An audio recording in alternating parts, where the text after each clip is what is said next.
제 이름은 이혜정입니다. 저는 1960년에 태어났고요. 청주에서 태어났어요. 그런데 아버지가 군인이었기 때문에 여러 곳을 다녔고요. 그리고 나서 6살 때부터 서울에서 자랐어요. 저는 어렸을 때부터 꿈이 가장 제가 몸이 약했기 때문에 제가 결혼할 거라는 생각도 못했고 제가 아이를 가질 거라는 생각도 못했어요. 그런데 늦은 나이에 제가 괜찮다고 생각한 남자하고 결혼하게 됐어요. 그 남자하고 꿈이 있었죠. 훌륭한 가정을 이끌고 예쁜 아이들을 낳아서 잘 기르겠다라고 하는. 예, 그리고 미국에는 1996년에 왔어요. 남편이 포스닥으로 해서 그러니까 유니버시티 오브 휴스턴에 왔어요. 그 사람이 박사학위를 받고 한국에서 굉장히 좋은 학교를 나오고 박사학위를 맡고 그리고 그 사람의 꿈도 노벨상이었고 저는 그것을 서포팅하는 정말 예쁜 여자로 살고 싶었어요. 그래서 미국에 왔을 때 꿈이 많았죠. 그런데 미국에서의 삶이 그렇게 녹록지는 않았어요. IMF가 터지고 저희 아이 아빠가 했었던 게 기초물리였는데 기초물리의 모든 부분들이 닫히기 시작했어요. 하고 싶었던 연구도 그리고 가르치려고 했던 것도 많이 막히기 시작했고 막내가 태어나면서부터 우린 경제적으로 조금 어려워지기 시작했어요. 그러다가 결국은 아이 아빠가 선택한 것이 비즈니스를 하는 일로 선택을 했어요. 그러니까 자기가 가지고 있던 자기의 꿈을 버린 거였죠. 근데 그 사람이 꿈을 버림과 동시에 저희 꿈도 버려졌어요. 그런 것들이 좀 많이 슬프고 지금도 슬퍼요. 왜냐하면 몰랐다는 거. 그것이 도움을 줄 사람이 별로 없었다는 것이 어떤 한 사람의 가치, 한 가정의 가치들을 내려 갖고 있었으니까. 아이 아빠가 이제 돈을 조금 버니까 그때 이제 아이 아빠한테서 유혹의 손길들이 왔어요. 돈을 가지면, 그러니까 유혹의 손길들이 좀 오더라고요. 한국 사람들이 자신들이 그 삶을 영위할 수가 없으니까 결국은 누구에겐가 의탁하고 돈이 있는 사람들은 또한 그러니까 다른 사람을 이용해서 조금 더 많은 돈을 벌려고 하고 그렇게 하면서 아이 아빠한테 그러니까 돈을 빌려주고 더 많이 비즈니스를 확대하기를 요청했던 거죠. 아이 아빠는 그때 무슨 생각이었는지 저도 잘 모르겠어요. 왜냐하면 우리 둘은 각자의 삶에서 고진분투하고 있었어요. 살아보려고. 그리고 자기가 가지고 있는 가치를 이루어내기 위해서. 근데 결국은 그것이 두 사람이 갈라지게 되는, 우리 가정이 깨어지게 되는 원인을 제공하게 됐어요. 굉장히 막막했죠. 애 3명에 그리고 괜찮았던 남편. 정말 그 사람이 자랑스러웠었거든요. 굉장히 정직한 사람이었고 열심히 살았던 사람이에요. 저는 아이들한테 지금 그 아빠가 어떻게 비춰지고 있는지 모르겠지만 저는 아이들한테 그렇게 얘기하고 싶어요. 정말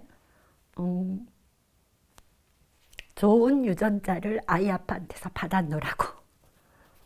그러니까 그렇게 얘기하고 싶고 굉장히 자랑스러워 해도 된다라고 이야기하고 싶어요. 아무튼 그 사람이 그렇게 집을 나가게 됐을 때 저는 자살을 결심할 수밖에 없었어요. 왜냐하면 제가 아이들을 데리고 한국으로 돌아가기에 우리 애들이 여기에서 컸단 말이에요. 이 아이들을 바보로 만들고 싶진 않았어요. 그리고 제가 한국을 돌아간다고 해도 경제적으로 그 아이들을 데리고 살아갈 수 있는 것이 없다라는 걸 누구보다도 잘 알아요. 한국의 경제 구조를 아니까. 근데 여기에서도 마찬가지예요. 한 번도 미국에 와서 직장이라는 걸 다녀본 적이 없잖아요. 말도 안 되잖아요. 그리고 미국이란 나라가 여기에서 가진 졸업장, 수료증이 있어야지 나름대로 살 수 있는 것들이 생기더라고요. 근데 공교롭게도 저한테 일을 준 사람도 없었고, 그리고 일을 해야 되겠다는 생각도 별로 안 했었죠. 저한테 그런 상황은 정말 그냥 깜깜한 곳으로 내몰려진, 상자 속으로 내몰려진 느낌이었어요. 그렇기 때문에 내가 죽으면 아이 아빠가 아이들을 돌보지 않을까? 그러니까 그랬는데 제가 그래서 진짜 안 좋은 생각을 해가지고 했어요. 병원에서 3일 만에 일어났어요. 일어났을 때 의사 선생님이 걱정한 거는 제가 앞으로 무엇을 먹고 살아야 될지 모른다는 거였어요. 위가 거의 망가졌기 때문에. 근데 그거보다 더 충격적인 일이 저한테 기다리고 있었어요. 그게 뭐였냐면 우리 큰아이가 엄마에 대해서 굉장한 배신감을 느낀 거예요. 그러니까 그 아이의 말로는, 그 아이가 쓴 에세이는 아빠는 이해할 수 있다는 거예요. 왜? 감정적으로 어떤 한 여자를 사랑하다가 다른 여자로 사랑할 수 있다라는 거죠. 그렇지만 엄마가 자신들을 놓고선 죽으려고 했다는 건 용서할 수가 없다라는 거예요. 그것이 저한테 있어서 몸이 회복되기도 전에 굉장히 많은 질문으로 다가서기 시작했어요. 저는 한 번도 제 자신이 이기적이라고 생각해 본 적은 없었어요. 그런데 결론은 제가 굉장히 이기적이라는 거였어요. 그리고 무책임하다는 것을 그 아이의 편지를 통해서 알았어요. 그 다음부터는 저한테 있어서 제 삶보다는 저 아이들이 바라보는 나, 엄마라고 하는 존재가 어떤 존재여야 되는가, 그것을 생각하게 됐던 것 같아요. 결국은 그 전까지 갈등이 있었던 그 모든 것이 나라는 사람이 어떻게 내 꿈을 이루고 어떻게 여기에서 사회에서 살아갈 것인가를 생각했던 거였다면, 그 이후로 저 삶은 아이들이 바라보는 엄마의 모습이 어떤 것이어야 되는가에 초점이 맞춰졌던 것 같아요. 둘째 아이가 집이 그렇게 된 것을 알고 경제적으로 힘들어진 걸 알고 아르바이트를 하겠다는 거예요. 근데 그 아르바이트가 하필이면 일식집인 거예요. 그래서 일식집에서 뭐 하니? 그랬더니 호스티스를 한대요. 전 너무 놀랐어요. 한국에서 호스티스는 정말 접대부거든요. 술을 접대하는. 밤에 12시가 넘어서 1시에 들어오기도 해요. 제가 너무 가슴이 철렁철렁하겠죠. 말도 못하고. 왜냐하면 제가 말을 잘못하면 내 딸을 못 믿는다는 얘기가 되어지잖아요. 그것이 저를 더 두렵게 했어요. 그랬더니 그것을 안 제 딸이 그러더라고요. 엄마, 오늘은 좀 데려다 줄래? 그리고 나를 데리러 와 라고 얘기하더라고요. 그래서 왜? 그랬더니 오늘은 피곤해서 운전하기가 싫어. 그래서 제가 데려다 줬어요. 궁금했죠? 들어가 보고 싶었죠? 못 들어간 거예요. 겁이 나서.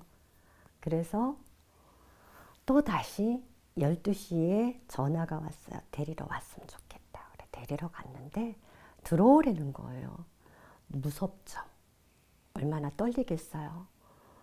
들어갔더니 우리 딸이 처음에 들어가는 그 테이블에서 저를, 엄마 내가 서서 여기에서 일을 해. 그리고 사람이 오면 내가 자리가 어디가 비었는지 그런 것을 다 어레인지해서 앉혀주는 일이 내 일이야 라고 얘기를 하는 거예요. 너무나 바보 같죠? 미국을 모르니까 벌어진 일이에요. 쓸데없는 마음 많이 썼죠. 그 다음에는 정말 아이들을 믿어주기로 작정을 하기 시작해요. 왜? 나는 미국을 잘 모르니까. 근데 지금도 우리 딸들이 가끔가다 하는 얘기가 그래요. 엄마는 어제 배에서 내린 사람 같다고. 그리고 또 떠나간 게 우리 막내가 떠나갔어요. 근데 그 아이는 고등학교를 마치고 그냥 군대로 갔어요. 마음이 아팠어요. 군대에서 이 아이가 잘 지낼 수 있을지. 더더욱이나 걔는 고등학교 2학년 때 자살을 시도했었던 아이예요. 그 아이가 소방관에 의해서 데리고 내려오는 모습을 봤을 때 전 그 모든 걸 버렸어요. 사람만 있으면 감사하다. 그렇게 제가 바뀌었어요. 너무 슬펐죠. 너무 슬펐죠. 쉬운 일은 아니었어요. 많이 기도했어요. 왜냐하면 훈련 과정에서 많은 아이들이 떨어져 나오고 그리고 그 아이들이 어두운 생활을 한다라는 이야기를 너무 많이 들었기 때문에 염려가 무척 됐죠. 그 아이가 과연 거기에서 견딜 수 있을까? 그리고 그 아이가 훈련을 마치고 어느 날 제가 공항에 픽업을 갔어요. 근데 너무나 늠름하고 고맙고 하지만 마음 한쪽에 아픈 건 사실이에요. 그래서 이야기를 했어요. 차 안에서 오면서. 고맙다. 고맙고 미안하다. 사실 네가 우리 집에서 가장 좋은 아이인데 엄마가 너를 제대로 서포팅을 못해서 도와주지를 못해서 너를 이렇게 한 것 같아서 너무 미안하다. 약간 지금보다는 약간 더 울먹거렸겠죠? 그랬더니 우리 아들이 하는 얘기가 엄마 짜증나. 엄마 울지 마. 엄마가 울면 내가 어떻게 할 수가 없어. 엄마 지나간 거야. 다. 엄마가 그때 당시는 최선을 다했고 나도 나로서 최선을 다했어. 그러니까 이젠 엄마 행복만 생각해. 그게 무슨 뜻인지 곰곰이 생각했어요. 그리고선 알게 됐어요. 우리 둘째가 그 얘기를 하는 거예요. 걔가 왜 군대에 갔는지 알아? 나는 누나들만큼 공부를 잘해서 장학금 받아서 학교 갈 수 있는 사람도 아니야. 그리고 난 뭘 해야 될지도 몰라.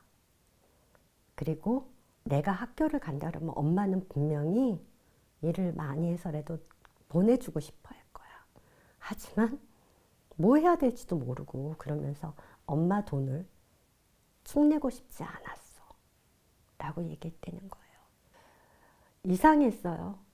나는 내 삶을 그냥 막 아둥바둥 어떻게 살아보려고 했는데 애들들 눈에는 바라보져 보고 있었다라는 거예요.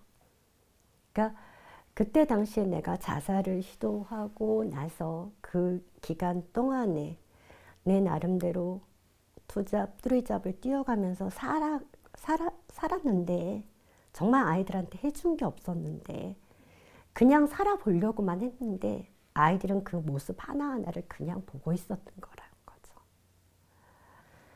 그래서 사실은 제가 이제부터는 제 몸으로, 행동으로, 내 삶으로 아이들한테 그것을 보여줘야 되는 거라는 생각을 하고 있어요. 그래서 열심히 살려고 하는 것 같아요. 그렇게 열심히 살아야 되는 것 중에 하나가 이제는 저를 용서해야 되고 저를 사랑해야지만 다른 사람을 용서하고 사랑할 수 있다는 것, 다른 사람을 그대로 있는 그대로 볼 수 있다는 걸 배워나가기 시작했어요. 이혜정입니다. 이것이 저의 코리안 아메리칸 스토리입니다.